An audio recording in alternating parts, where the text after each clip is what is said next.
आज बिहार की बात में हम लोग बात करने वाले हैं चिराग पासवान को लेकर के। देखिए, चिराग पासवान ने अभी एक सनसनी फैलाई है। वो गया में कह दिए क्या कि जिस सरकार को मैं समर्थन दे रहा हूँ, उस सरकार से अपराध पर कोई लगाम ही नहीं लग रहा है।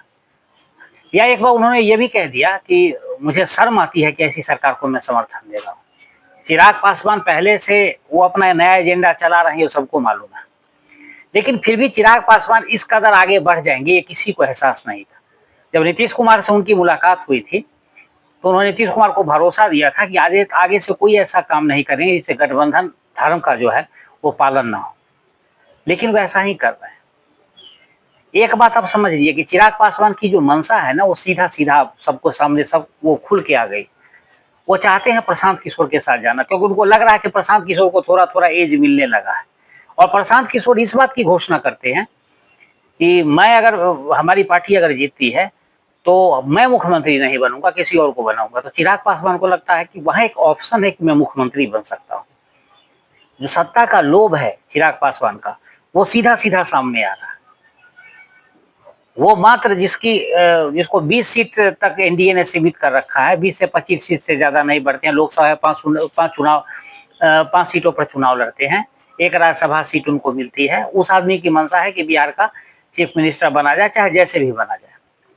उसके लिए गठबंधन धर्म का पालन करना हो नहीं हो, जहां से मौका मिले। अगर आरजेडी भी अगर उनको ऑफर भी करती है, अगर घोषणा कर देती है कि अगर चिराग पासवान मेरे साथ आ जाते हैं तो मैं हमारे तरफ से मुख्यमंत्री का उम्मीदवार होंगे, तो उनको जाने में कोई गुरेज नहीं होगा।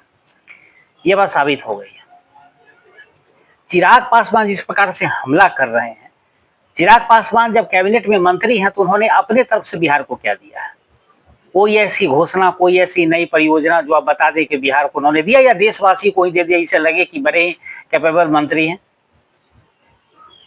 या कोई ऐसा सामाजिक सरोकार उनका तो आया नहीं। उनके पिताजी दलित के बहुत बड़े नेता थे, नंबर 1 के नेता माने जाते थे अम्बेडकर के बाद। काशीराम मायावती भी वहां तक नहीं पहुंच पाई थी जो सर्वेक्षण आया था उसमें।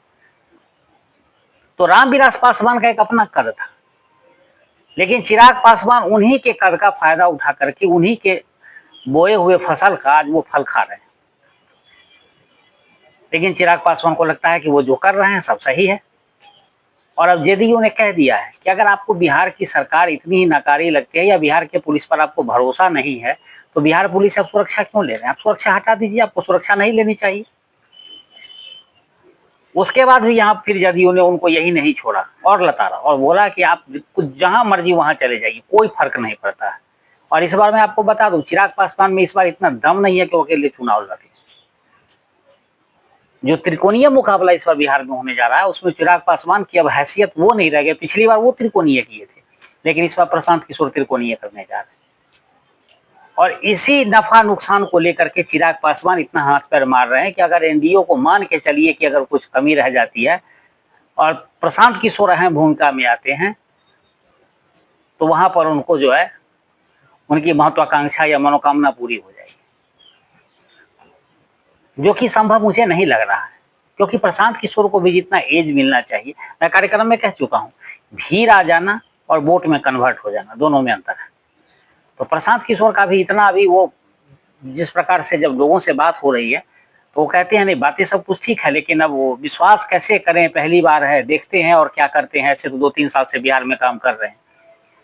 तो इन तमाम चीजों को देखिए तो चिराग पासवान जिस प्रकार से हावी हो रहे हैं, या प्रशांत किशोर को मौन सहमति के बजाय वो लोगों को कहता है कि दिल्ली में भी जाके प्रशांत किशोर के कसीदे पढ़ रहे थे, प्रशांत किशोर की काफी बड़ाई कर रहे थे। तो क्यों करते हैं प्रशांत, जब बाकी उनके पार्टियों को या उनके गठबंधन को उनसे प्रॉब्लम है, जो उनके गठबंधन में शामिल लोग हैं, घटक दल हैं, उसको जब परेशानी हो रही है, तो चिराग पासवान ऐसा बार बार क्यों करते हैं? वो अपने ऊपर इल्जाम नहीं लेना चाहते हैं कि हमने गठबंधन धर्म का पालन नहीं किया, हमें गठबंधन से बाहर किया गया।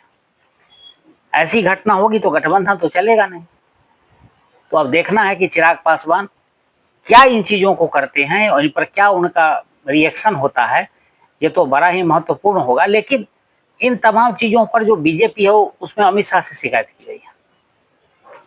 जदयू ने सीधे सीधे अमित शाह तक ये मामला पहुंचा दिया, कहा है कि भाई इनको संभालिए, नहीं तो फिर मुश्किल हो जाएगी। या तो इनको बाहर का रास्ता दिखाइए और नहीं तो अपनी ये मुंह बंद रखिए, चुप्पी साध के रहें। इनको पता ही नहीं चलता है कि आखिर ये कर क्या रहे हैं। तो इस स्थिति में चिराग पासवान के लिए भी इतना आसान नहीं होगा।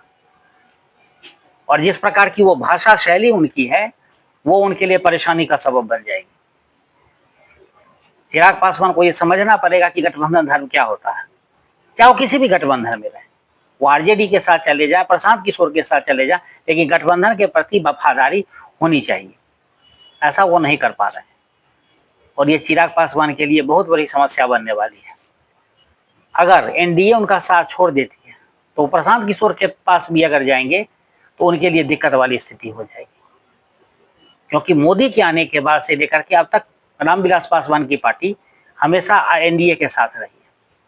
पहले वाजपेयी के टाइम में भी एक बार रहे थे, लेकिन फिर वो गोधरा वाले मुद्दे पर वो बाहर हो गए थे, लेकिन उसके बाद से लगातार रहे। तो इस स्थिति में अगर आप देखें तो चिराग पासवान पर से लोगों का जो विश्वास बना हुआ है और इस प्रकार से बिहार में फ्री की योजना शुरू हो गई है, उनको नुकसान ही उठाना पड़ेगा, फायदे की कोई गुंजाइश उसमें मुझे नहीं लग रही है।